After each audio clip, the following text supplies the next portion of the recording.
আমরা আপনাদেরকে দেখানোর চেষ্টা করছি বাইতুল মোকাররমের উত্তর পাশের প্রধান যে ফটকটি রয়েছে, ফটকের সামনের থেকে সরাসরি যুক্ত হয়ে আমরা দেখতে পাচ্ছি যে এখানে আইন শৃঙ্খলা রক্ষাকার বাহিনীর পুলিশ সদস্যরা সতর্ক অবস্থানে রয়েছেন এবং দূর দূরান্ত থেকে যে সকল ধর্মপ্রাণ মুসলমানরা বাইতুল মোকাররমে জুমার নামাজ আদায় করার জন্য আসছেন এবং যাদের সঙ্গে ব্যাগ রয়েছে, কঠোর নিরাপত্তার মধ্য দিয়ে তাদেরকে ভিতরে প্রবেশ করতে দেওয়া হচ্ছে। যার কারণটি হচ্ছে যে কোনো ধরনের অনাকাঙ্ক্ষিত ঘটনা যেহেতু না ঘটে, সে বিষয়ে আইন শৃঙ্খলা রক্ষাকার বাহিনীর সদস্যরা সতর্ক অবস্থানে রয়েছেন। আমরা দেখতে পাচ্ছি যে এখানে যারা ব্যাগ নিয়ে ভিতরে প্রবেশ করছেন তাদেরকে তল্লাশি করে ভিতরে প্রবেশ করার অনুমতি দেওয়া হচ্ছে, এমনটি কিন্তু আমরা দেখতে পাচ্ছি। আমরা আপনাদেরকে আরেকটি বিষয় জানিয়ে রাখতে চাই যে প্রতি শুক্রবারেই জুমার নামাজের পর বিভিন্ন রাজনৈতিক দলের কর্মসূচি থেকে শুরু করে সামাজিক সংগঠনের কর্মসূচি বাইতুল মোকাররমের উত্তর পাশের গেটে থাকে এবং যার কারণেই সবসময় আমরা দেখেছি যে আইন শৃঙ্খলা রক্ষাকার বাহিনীর সদস্য যারা রয়েছেন, পুলিশ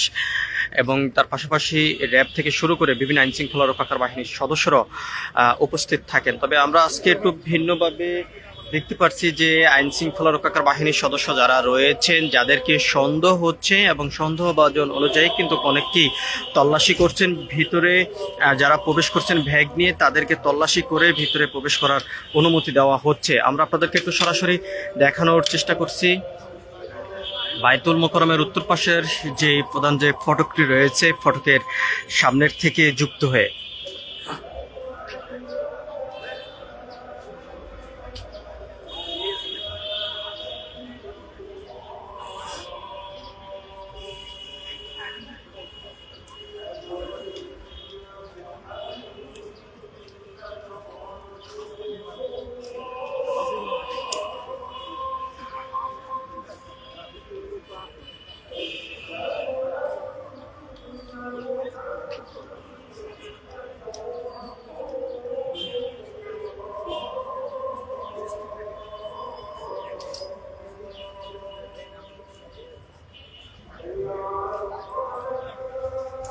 আমরা আপনাদেরকে একটু সরাসরি দেখানোর চেষ্টা করছি বাইতুল মোকাররমের উত্তর পাশের প্রধান যে ফটকটি রয়েছে, ফটকের সামনের থেকেই জুমার নামাজের সময় আইন শৃঙ্খলা রক্ষাকার বাহিনীর সদস্যরা সতর্ক অবস্থানে রয়েছেন। ভিতরে যারা ব্যাগ নিয়ে প্রবেশ করছেন এবং সন্দেহজনকভাবেই তাদেরকেই তল্লাশি করা হচ্ছে। কোনো ধরনের অনাকাঙ্ক্ষিত ঘটনা যেহেতু না ঘটে, সে বিষয়ে আইন শৃঙ্খলা রক্ষাকার বাহিনীর সদস্যরা সতর্ক অবস্থানে রয়েছেন। এদিকেই শহরের বিভিন্ন স্থান থেকে আমরা দেখেছি ধর্মপ্রাণ মুসলমানরা বাইতুল মোকাররমে জুমার নামাজ আদায় করার জন্য তারা আছেন এবং যারা ব্যাগ নিয়ে ভিতরে প্রবেশ করছেন এবং তাদেরকে চেক করে ভিতরে প্রবেশ করতে দেওয়া হচ্ছে। আইন শৃঙ্খলা রক্ষাকার বাহিনীর পক্ষ থেকে যেমনটি জানানো হয়েছে, প্রতি শুক্রবারেই তারা এই সতর্ক অবস্থানে থাকেন। বাইতুল মোকাররমের যে সকল গেটগুলো রয়েছে